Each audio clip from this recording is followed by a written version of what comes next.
ರಂಗಭೂಮಿಯಿಂದ cinema ಅಥವಾ ಸೀರಿಯಲ್ಗೆ shift ಆಗಿದ್ದು ಹೇಗೆ? ಅಂದರೆ ನಾನು ಸೀರಿಯಲ್ಗೆ ಹೋಗಬೇಕು ಮತ್ತು ಸಿನಿಮಾಗೆ ಹೋಗಬೇಕು ಅಂತ. ಅದೇ ನಾನು ಆಗಲೇ ಹೇಳಿದಾಗೆ ನಮಗೆ ನಾನು ಥಿಯೇಟ್ರನ್ನೆಲ್ಲ ಮಾಡೋ ವೇಳೆಗೆ ಜೊತೆಗಿದ್ದಿದ್ದೆಲ್ಲ TN ಸೀತಾರಾಮ್ ಸರ್ ಥರದವರು, ನಾಗೇಂದ್ರ ಶಾ ಥರದವರು ಎಲ್ಲರೂ. ಅವರು ಸಹಜವಾಗಿ ಅವಾಗ ದೂರದರ್ಶನ್ ಎಲ್ಲವೂ ಆಗ್ತಾನೆ ಶುರು ಆಗ್ತಿತ್ತು. ಟೆಲಿವಿಷನ್ ಅನ್ನೋದು ಕೂಡ ಹೊಸದಾಗಿತ್ತು. ಸೊ ಅವ್ರುಗಳು ಟೆಲಿವಿಷನ್ ಮಾಡೋಕ್ಕೆ ಶುರು ಮಾಡಿದ್ರು. ಸೊ ಆ ಥಿಯೇಟ್ರ್ ಸರ್ಕಲಿಂದ ಸಹಜವಾಗಿ ಯಾವಾಗ ಮಾಯಾಮೃಗ ಶುರು ಆಯಿತು, ಒಂದು ಡೈಲಿ ಸೋಪ್ ಅಂತ ಶುರು ಆಯಿತು. ಫಸ್ಟ್ ಮನೆತನ ಅನ್ನೋದು ಶುರು ಆಯಿತು, ಅದು ಜನನಿ ಅವೆರಡರಲ್ಲಿ ಯಾವುದೋ ಒಂದು ಫಸ್ಟ್ ಶುರು ಆಯಿತು. ಅದಾದಮೇಲೆ TN ಸೀತಾರಾಮ್ ಅವರು ಮಾಯಾಮೃಗ ಶುರು ಮಾಡಿದ್ರು. ಸೊ ಸೀತಾರಾಮ್ ಸರ್ನ ಒಂದು ನಾಟಕದಲ್ಲಿ ಆ್ಯಕ್ಟ್ ಮಾಡಿದ್ದೆ ಕೂಡ ನಾನು. ಆವಾಗ ನಾನು ಉದಯ ಟಿ ವಿನಲ್ಲಿ ಕೆಲಸ ಮಾಡ್ತಿದ್ದೆ. ಸೊ ಅವ್ರಿಗೂ ಡೌಟ್ ಇತ್ತು ಅನ್ಸುತ್ತೆ, ಅಂದರೆ ಕೆಲಸ ಬಿಟ್ಟು ನಾನು ಬರ್ಬೋದಾ, ಟೈಮ್ ಕೊಡ್ಬೋದಾ ಅಂತ. ಬಟ್ ಹೀಗೆ ಯಾವುದೋ ಒಂದು ಫ್ರೆಂಡ್ಶಿಪ್ ಡೇನಲ್ಲಿ ಬಾರಯ್ಯ ಆ್ಯಕ್ಟ್ ಮಾಡಿ ಒಂದು ರೋಲ್ ಇದೆ ಅಂದರು. ಬರ್ತೀನಿ ಗುರುಗಳೇ ಅಂದೆ, ಹೋದೆ, ಆ್ಯಕ್ಟ್ ಮಾಡಿದೆ. ಹಿಂಗೆ ಶುರು ಆಗಿದ್ದು ಅಷ್ಟೇ. ಸೊ ಆವಾಗ ಟೆಲಿವಿಷನ್ ವಾಸ್ ಅಂದರೆ ಒಂದು ಏನಾಯಿತು ಅಂದರೆ ನನಗೆ ಈಗ ಅನ್ಸೋದು ಏನಂದರೆ ನನಗೇನೋ ಬರ್ತಿತ್ತು ಅಂತ ಅನ್ನಿಸ್ತಿತ್ತಲ್ಲ. ಅಂದರೆ ನನಗೆ ಯಾರೋ ಹೇಳೋರು ಚೆನ್ನಾಗಿ ಆ್ಯಕ್ಟ್ ಮಾಡ್ತೀಯಾ ಅಂತ ಯಾರೋ ಹೇಳಿದ್ದು ನನಗೇನೋ ಬರುತ್ತೆ ಅಂತ ಸಹಜವಾಗಿ ಅನಿಸುತ್ತೆ. ಇಲ್ಲಾರ ಅವ್ರು ಯಾಕೆ ಹೇಳ್ತಾರೆ ಅನ್ನೋದೊಂದು ಲಾಜಿಕಲ್ ಥಿಂಕಿಂಗ್. ಅದನ್ನ ಎಲ್ಲವನ್ನು ಹೊರಹಾಕಬೇಕು ಅಂತ, ಅಂದರೆ ಅದಕ್ಕೇನೋ ಒಂದು ಮಾಧ್ಯಮ ಬೇಕು ನನಗೆ. ಕರೆಕ್ಟು, ಒಂದು ಸ್ಟೇಜ್ ಇದೆ ಹೌದು, ಬಟ್ ಸ್ಟೇಜಲ್ಲಿ ಎಷ್ಟು ದಿವಸ ಮಾಡ್ತೀರಿ? ಒಂದು ಪ್ರಕ್ರಿಯೆ, ಅದೊಂದು 6 ತಿಂಗಳು, ಅಂದರೆ ಒಂದು 2 ತಿಂಗಳು ರಿಹರ್ಸಲ್ ಮಾಡ್ತೀರಿ, ಶೋ ಆಗುತ್ತೆ. ಮತ್ತು ಇನ್ಯಾರೋ ಶೋ ಕೇಳಿದ್ರು ಅಥವಾ ನಾವೇ ಶೋ ಮಾಡಿದ್ರೆ ಮತ್ತು ಶೋ ಆಗುತ್ತೆ, ಅದು ರಿಪೀಟ್ ಆಗುತ್ತೆ. ಬಟ್ ಇದು ಬೇರೆ ಪ್ರತಿ ದಿವಸ ಬೇರೆ ಬೇರೆ ಏನೋ ಇರುತ್ತೆ. ಸೊ ಇದೆಲ್ಲವನ್ನು ಹೊರಹಾಕೋ ಧಾವಂತ ಇತ್ತು ನಮಗೆ. ನನಗೆ ಏನೋ ಗೊತ್ತು, ಇದು ಯಾವುದೋ ಒಂದು ಪಾತ್ರ ಕೊಟ್ಟಿದ್ದಾರೆ, ಇದು ಮೂರ್ಖ ಎಲ್ಲವನ್ನು ಏನೇನೋ ಟ್ರೈ ಮಾಡೋಣ ಅಂತ. ಸೊ ಹಾಗಾಗಿ ಟೆಲಿವಿಷನ್ ಯಾವುದೋ ಒಂದು ಹೇಳಿ ನನಗೆ ಯಾವತ್ತು ಮಾಧ್ಯಮ ಅನ್ನೋದು ದೊಡ್ಡ ಡಿಫ್ರೆನ್ಸ್ ಕಾಣ. ಎಲ್ಲ ಕಡೆನೂ ಒಂದೇ ಥರ ಆ್ಯಕ್ಟ್ ಮಾಡೋಕ್ಕೆ ಬರುತ್ತೆ ಅಂತ ನಾನು ಹೇಳೋದು. ಅಂದರೆ ನನ್ನ ಪ್ರಿಫರೆನ್ಸ್ ಸಿನಿಮಾ ಆಗಿತ್ತು. ಬಟ್ ಆ ಹೊರಹಾಕೋ ಧಾವಂತ ಇದೆಯಲ್ಲ, ಅದು ಒದಗಿಸ್ಕೊಟ್ಟಿದ್ದು ಟೆಲಿವಿಷನ್. ಸೊ ಹಾಗಾಗಿ ಒಪ್ಕೊಂಡೇ ಮಾಡಿದೆ ಅಷ್ಟೇ. ಸೊ ಇಲ್ಲಿಂದ ಅಲ್ಲಿಗೆ ಬರಬೇಕು, ಅಲ್ಲಿಂದ ಇಲ್ಲಿಗೆ ಬರಬೇಕು, ಬಿಕಾಸ್ ಅವಾಗ ಪ್ಲಾನ್ಡ್ ನಾನು ಇದನ್ನೇ ಮಾಡಬೇಕು ಇಲ್ಲ ಆ ಕ್ಷಣಕ್ಕಂತೂ ಇರಲಿಲ್ಲ. ಆಮೇಲೆ ಆ ಕ್ಷಣಕ್ಕೆ ನನಗೂ ಕೂಡ ಸಂಪಾದನೆ ಮಾಡೋ ವಯಸ್ಸಾಗಿತ್ತು, ಸಂಪಾದನೆ ಮಾಡಬೇಕಾಗಿತ್ತು ಕೂಡ. ಅದೊಂದು ಜವಾಬ್ದಾರಿ ಇತ್ತು ನನಗೆ. ಸೊ ಹಾಗಾಗಿ ಎಲ್ಲ ಥರದಲ್ಲೂ ನಾನು ಅದು ಮಾಡಿದ್ದು ತಪ್ಪು ಅಂತಾಗಲಿ ಅಥವಾ ಇದರಿಂದ ಅದಕ್ಕೇನು ಹೋಗಬೇಕು ಅನ್ನೋ ಗುರಿ ಆಗಲಿ ಏನು ಆ ಕ್ಷಣಕ್ಕೆ ಇರಲಿಲ್ಲ. ಮನೇಲಿ ರಿಯಾಕ್ಷನ್ ಹೆಂಗಿತ್ತು? ಯಾಕಂದರೆ ಎಜುಕೇಷನ್ನು ನೀವು ಶುರು ಮಾಡಿದ್ರಿ, ಕೆಲಸ ಟಿವಿಯಲ್ಲಿ ಕೆಲಸ ಶುರು ಮಾಡಿ. ಹಾಂ, ಕೆಲಸ ಮಾಡೋದು ಓಕೆ ಇತ್ತು ಅವ್ರಿಗೆ. ಅದನ್ನು ಬಿಟ್ಟು ಬರೀ ಆ್ಯಕ್ಟಿಂಗ್ ಮಾಡೋದು ಇಷ್ಟ ಇರಲಿಲ್ಲ. ಇಷ್ಟ ಇರಲಿಲ್ಲ. ಅಂದರೆ ಈವನ್ ಸ್ಕೂಲಲ್ಲಿದ್ದಾಗಲಿ ಅಥವಾ ಕಾಲೇಜ್ ಇದ್ದಾಗಲಿ ನಾನು ನಾಟಕ ಮಾಡೋದೇ ಇಷ್ಟ ಆಗ್ತಿರಲಿಲ್ಲ. ಹಾಂ, ಇಟ್ಸ್ ವೇಸ್ಟ್ ಆಫ್ ಟೈಮ್ ಅಂತ ಅನ್ನೋ ತುಂಬ.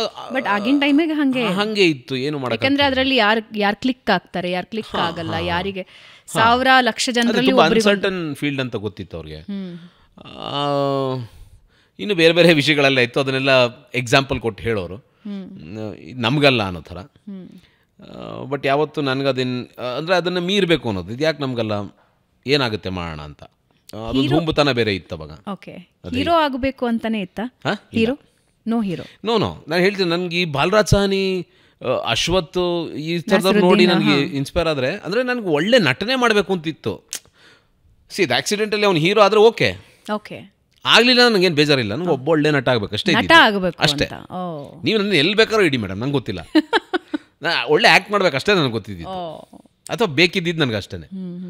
ಇವತ್ತು ಸುಮಾರು ಜನ ಕೇಳ್ತಾರೆ, ನೀವು ಚೆನ್ನಾಗಿದ್ದೀರಾ, ಬೆಳ್ಳಗಿದ್ದೀರಾ, ಎಲ್ಲ ಪರ್ಸ್ನಾಲಿಟಿ ಇದೆ, ನೀವು ಯಾಕೆ ಹೀರೋ? ನಾನು ಅಂದರೆ ಎಲ್ಲವೂ ಆಮೇಲೆ ಅನಲೈಸ್ ಮಾಡಿ, ನಾನು ಅಲ್ಲಿ ಆ ಕಟ್ಔಟಿಗೆ ಬರಬೇಕು ಅಂತ ಯಾವತ್ತೂ ಅಂದ್ಕೊಳ್ಳಿಲ್ಲ. ನೀವು ಅಂದ್ಕೊಂಡಿರಲಿಲ್ಲ? ಇಲ್ಲ.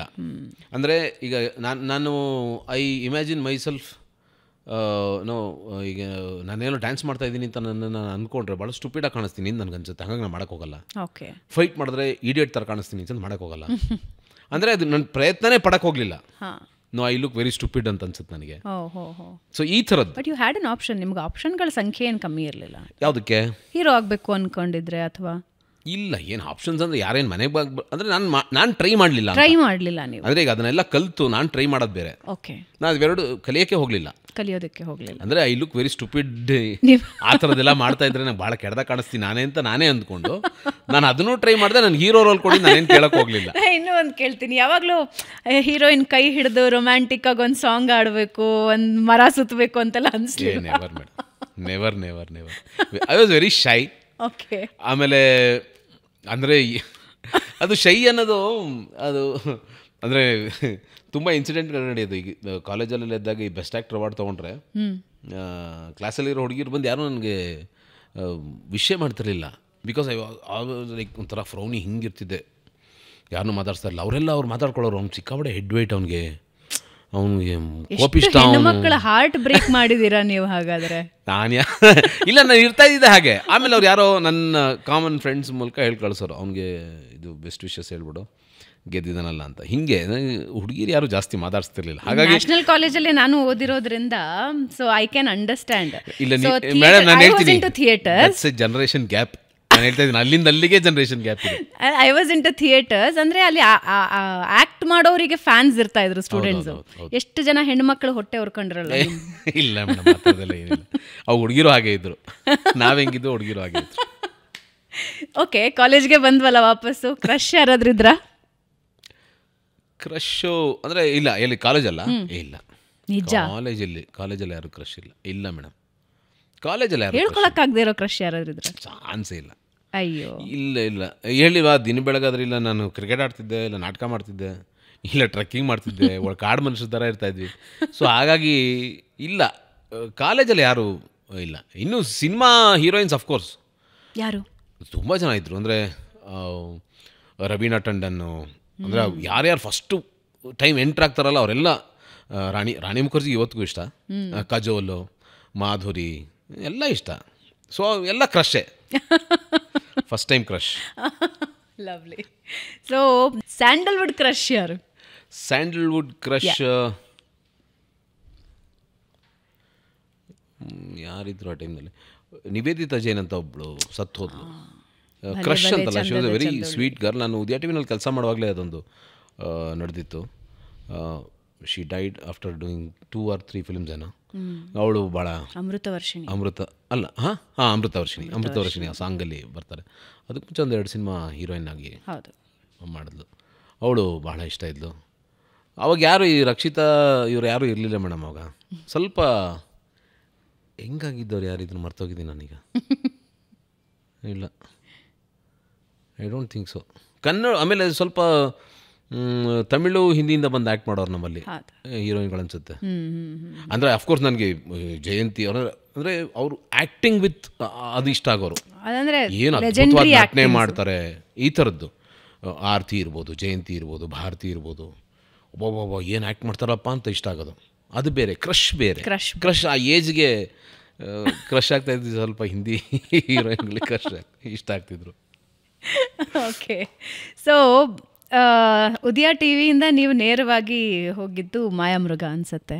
ಮತದಾನ ಅದಕ್ಕೆ ಮುಂಚೆ ಆಗಿತ್ತಾ ಅಥವಾ? ಇಲ್ಲ, ಮಾಯಾಮೃಗ ಆದಮೇಲೆ ಮತದಾನ ಆಯಿತು. ಓಕೆ. ಅದಕ್ಕೆ ಮುಂಚೆ ಶಕ್ತಿ ಅಂತ ಒಂದು ಸೀರಿಯಲ್ ಮಾಡಿದೆ. ಶಕ್ತಿ ಆ್ಯಂಡ್ ಮಾಯಾಮೃಗ ಎರಡು ಒಟ್ಟೊಟ್ಟಿಗೆ. ಶಕ್ತಿ ಅನ್ನೋದು ಉದಯ ಟಿವಿನಲ್ಲಿ ಬರ್ತಿತ್ತು, 7 o'clock ಏನೋ ಬರ್ತಿತ್ತು. ನಿಂಬಸ್ ಅಂತ ಪ್ರೊಡಕ್ಷನ್ ಅದು.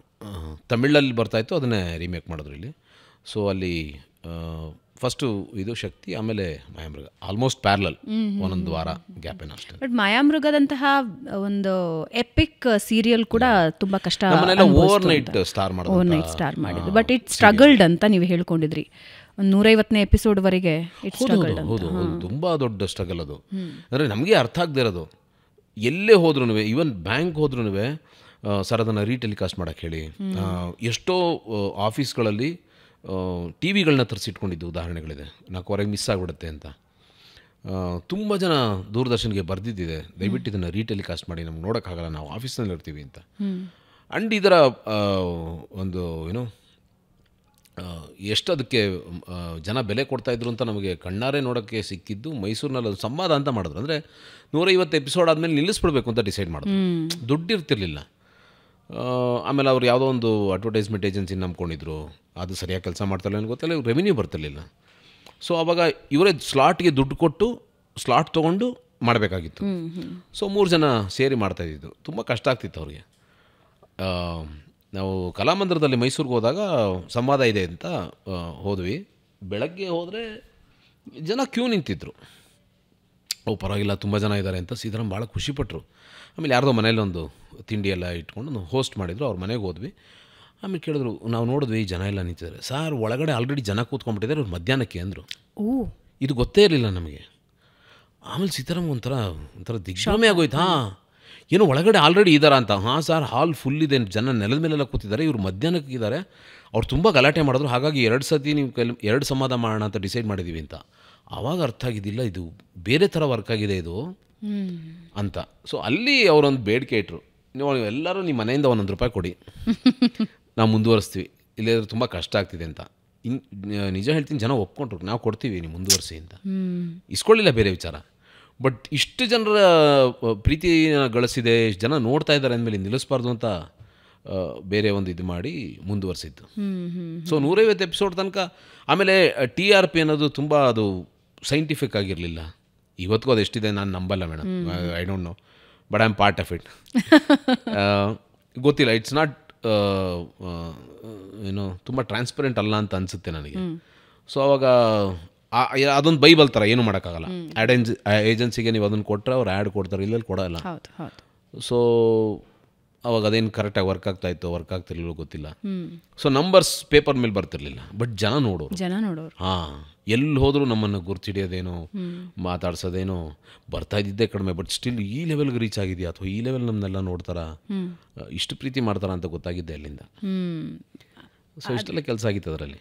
ಅದಾದಮೇಲೆ ಹಲವಾರು ಜನರಿಗೆ ಅದೊಂದು ದೊಡ್ಡ ಸ್ಟೇಜ್ ಆಯಿತು, ನಿಮಗೂ ಕೂಡ. ಅದಾದಮೇಲೆ ಐ ಥಿಂಕ್ ನೀವು ಯಾವತ್ತೂ ಹಿಂತಿರುಗಿ ನೋಡಲಿಲ್ಲ ಅಂತ ಅನ್ಸುತ್ತೆ. ಟೆಲಿವಿಷನ್ ವಿಚಾರ ಖಂಡಿತ ಇಲ್ಲ, ಇನ್ಕ್ಲೂಡಿಂಗ್ ಸಿನಿಮಾ. ತುಂಬ ಸಿನಿಮಾಗಳಲ್ಲೂ, ಅಥವಾ ಆ ಟೈಮ್ಗೆ ನಾನು ಏನೇನು ಸಿನಿಮಾಗಳನ್ನ ಮಾಡ್ಬೋದಾಗಿತ್ತೋ, ಅಥವಾ ನನ್ನ ಪಾತ್ರ ಅಥವಾ ನನಗೆ ಏನು ಪಾತ್ರಗಳನ್ನ ಕೊಡ್ಬೋದಾಗಿತ್ತೋ ಆ ಪಾತ್ರಗಳನ್ನ ಅವಾಗ ಸಿಕ್ತು. ಅವಾಗ ಕಡಿಮೆ ಆದ್ರೂ ಸಿಕ್ತಿತ್ತು. ಸೊ ಹಾಗಾಗಿ there was no looking back. ಅಂದರೆ ಅದ್ರಲ್ಲಿ ಮಾಡಿದವರೆಲ್ಲ ಒಳ್ಳೆ ನಟರು ಅನ್ನೋ ಹೆಸರು ಬಂದಿತ್ತು ಎಲ್ಲ ನಟರಿಗೂ. ಲಿಸ್ಟ್ ಬೇರೆ ಇಟ್ಕೊಂಡಿದ್ದಾರೆ, ಅವ್ರು ಇಷ್ಟು ಜನ ನಟರು ಆ್ಯಕ್ಟ್ ಮಾಡಿದ್ರು ಅಂತ. I think everybody got an opportunity to act in ಯಾವುದೋ ಒಂದು ಬೇರೆ ಒಂದು ಸೀರಿಯಲ್ಲೋ ಸಿನಿಮಾನೋ ಬೇರೆ ಎಲ್ಲೋ ಒಂದು ಕಡೆ ಆ್ಯಕ್ಟ್ ಮಾಡೋಕ್ಕೆ ಅವಕಾಶ ಸಿಕ್ತು. ಬಿಕಾಸ್ ಇಲ್ಲಿ ಅಂದರೆ ತುಂಬ ಜನ ಏನು ಹೇಳೋರು ಗೊತ್ತಾ, ಒಂದು ಸೀನ್ ಇದ್ರೆ ಹೇಳ್ರಿ ನಿಮ್ಮ ಸೀರಿಯಲ್ ಬಂದು ಆ್ಯಕ್ಟ್ ಮಾಡ್ತೀವಿ. ಅದೇನೋ ಒಂದು ಪ್ರೆಸ್ಟೀಜ್ ಇಶ್ಯೂ ಥರ, ಅಲ್ಲಿ ಬಂದು ಆ್ಯಕ್ಟ್ ಮಾಡಿದ್ರೆ ಏನೋ ಸಾಧನೆ ಮಾಡ್ಬಿಟ್ಟು ಹಾಗೆ ಜನ ಕೇಳೋರು. ಇಷ್ಟ ಮಾಯಾಮೃಗ ಅದನ್ನು ಉಳಿಸ್ಕೊಂಡಿದೆ. ಅಂದರೆ ಮಾಯಾಮೃಗ ಹೆಸರು ಕೇಳಿದ್ರೆ ಯಾರ್ಯಾರು ನೋಡಿದ್ರು ಅದ್ರ ಬಗ್ಗೆ ಇವತ್ತಿಗೂ ಒಂಥರ ಖುಷಿಯಿಂದ ಮಾತಾಡ್ತಾರೆ. ಹೌದು, ಅಂದರೆ ಆಗಿನ lower middle class and middle ಕ್ಲಾಸಿನ ಭಾವನೆಗಳನ್ನು, ನೋವನ್ನ ಅಷ್ಟು ಹತ್ತಿರವಾಗಿ, ಅಷ್ಟು ಎಫೆಕ್ಟಿವ್ ಆಗಿ, ಪ್ರಾಯಶಃ ಆಗಿನ ಕಾಲಕ್ಕೆ ಬೇರೆ ಯಾವುದೂ ಹೇಳಲಿಲ್ಲ, ಒಂದು ಕತೆ ಹೇಳಲಿಲ್ಲ ಅಂತ ನನಗೆ ಅನಿಸುತ್ತೆ. ಅಂದರೆ ನನಗೆ ನಮ್ಮ ಪಾತ್ರಗಳಿರ್ಬೋದು, ಸೇತುರಾಮ್ ಪಾತ್ರ, ಮಾಳವಿಕಾ ಪಾತ್ರ, ಅಥವಾ ವಾಟ್ ಎವರ್ ನಮ್ಮದೊಂದು ಟ್ರ್ಯಾಕ್ ಏನಿತ್ತು ಸೀತಾರಾಮ್ ಸರ್ ಹ್ಯಾಂಡಲ್ ಮಾಡ್ತಾಯಿದ್ದು, ಎಲ್ಲವೂ ನಾನು ಸುತ್ತಮುತ್ತ ನೋಡಿದಂಥ ಪಾತ್ರಗಳೇ, ಎಲ್ಲ ನಾನು ಸುತ್ತಮುತ್ತ ನೋಡಿದಂಥ ಜನಜೀವನನೇ. ಆ್ಯಂಡ್ ಅದು ಜನರಿಗೆ ಕನೆಕ್ಟ್ ಆಗ್ತಾ ಇದೆ, ಈಸಿ, ತುಂಬ ಬೇಗ ಕನೆಕ್ಟ್ ಆಗ್ತಿತ್ತು. No exaggeration, no filmy, nothing. So ತುಂಬ ಇಷ್ಟ ಆಗೋದು, ತುಂಬ ಇಷ್ಟ ಆಗೋದು.